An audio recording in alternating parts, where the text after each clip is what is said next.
السلام علیکم ناظرین، ہائی ٹیک نیوز کے نیشنل اور انٹرنیشنل خبروں میں آپ کا خیر مقدم ہے۔ میں ہوں نیہا خان۔ نظر ڈالتے ہیں آج کی اہم خبروں پر۔ پٹنہ ہائی کورٹ کے حکم کے بعد نیشنل ٹیسٹنگ ایجنسی کے ذریعے منعقدہ قومی اہلیت کے ساتھ داخلہ ٹیسٹ نیٹ 2024 کے سوالیہ پرچے لیک ہونے کے معاملے میں پٹنہ سول کورٹ کی ایک خصوصی عدالت نے گرفتار کر لیا ہے۔ جیل میں بند ملزمان کو حراست میں پوچھ تاچھ کے لیے 15 روزہ police remand per central bureau of investigation کے حوالے کرنے کا حکم دیا گیا ہے۔ Special judicial magistrate Harsh Vardhan Singh کی عدالت میں عرضی داخل کرتے ہوئے پٹنہ ہائی کورٹ کے حکم کا حوالہ دیتے ہوئے سی بی آئی نے اس معاملے میں گرفتار کیے گئے 13 جیل میں بند ملزمین کی تحویل میں پوچھ تاچھ کے لیے 15 دن کے پولیس ریمانڈ کی مانگ کی ہے۔ پٹنہ ہائی کورٹ کے حکم کی روشنی میں خصوصی عدالت نے آدرش سینٹرل جیل اور بیور کے سپرنٹینڈنٹ کو حکم دیا ہے کہ تمام 13 ملزمان کو بغیر کسی تاخیر کے سی بی آئی کے حوالے کیا جائے۔ شمالی وسط نائجیریا میں 2 منزلہ اسکول کی عمارت گرنے سے 100 افراد دب گئے، کم از کم 22 طلبہ کی موت ہو گئی اور 132 دیگر زخمی ہو گئے۔ یہ جانکاری افسران نے دی ہے جو شہر کے ایک پرائمری اور سیکنڈری اسکول کے نجی ملکیت والی سنچ اکیڈمی کی عمارت اس وقت گر گئی جب طلبہ پروموشنل امتحان دے رہے تھے۔ اس عمارت میں کئی کلاس رومز اور دفاتر تھے۔ یہ حادثہ شمالی وسط نائجیریا میں اس وقت پیش آیا جب بچے کلاس میں تھے۔ حادثے کے بعد بچاؤ ٹیم کو ملبے تلے دبے 100 سے زائد افراد کو نکالنے کے لیے سخت جدوجہد کرنی پڑی۔ جس وقت یہ حادثہ ہوا اس وقت طلبہ اسکول پہنچے ہی تھے کہ عمارت گر گئی۔ مرکزی حکومت نے جموں کشمیر کے نظام کو دہلی کی طرز پر چلانے کا فیصلہ کر لیا ہے۔ چنانچہ جموں کشمیر کے ایل جی کو بھی دہلی کے ایل جی کی طرح انتظامی اختیارات دیے جائیں گے۔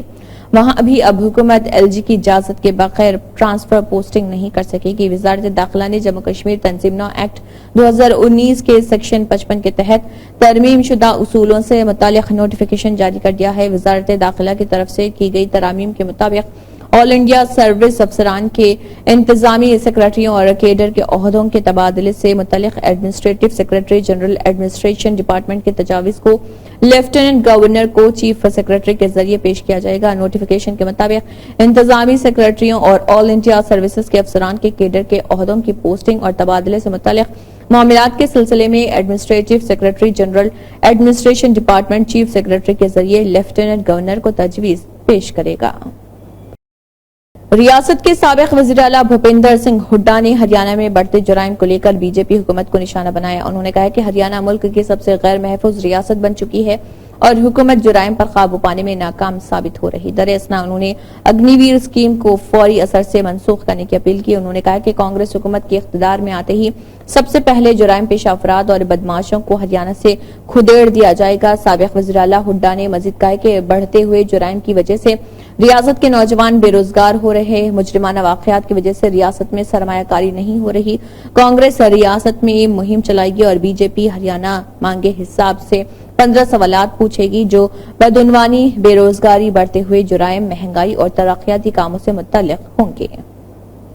سپریم کورٹ نے دہلی کے لیفٹیننٹ گورنر ایل جی وی کے سکسینہ کو اس بات کے لیے سخت پھٹکار لگائی کہ انہوں نے دہلی ڈیولپمنٹ اتھارٹی کی درخواست عدالت میں زیر التوا ہونے کے باوجود مناسب غور و فکر کیے بغیر رینج کے محفوظ علاقے میں درختوں کو کاٹنے کی منظوری دے دی۔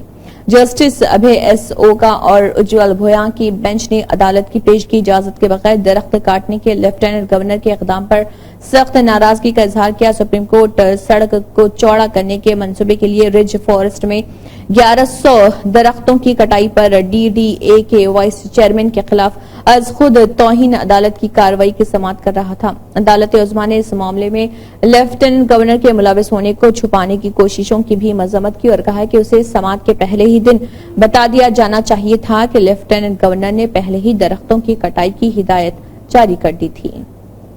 دہلی، نوئیڈا سمیت آس پاس کے کئی علاقوں میں صبح کے وقت تیز بارش ہوئی اور موسم خوشگوار ہو گیا۔ دہلی این سی آر کے لوگ کئی دنوں سے گرمی سے نبردآزما تھے لیکن ویکینڈ کا آغاز خوشگوار موسم کے ساتھ ہوا۔ بارش کے ساتھ ساتھ ٹھنڈی ہواؤں کے باعث موسم بھی نرم ہو گیا۔ اس کے ساتھ ہی کئی علاقوں میں پانی جمع ہونا شروع ہو گیا۔ اس سے قبل صبح سویرے محکمہ موسمیات نے بارش کی وارننگ جاری کی تھی۔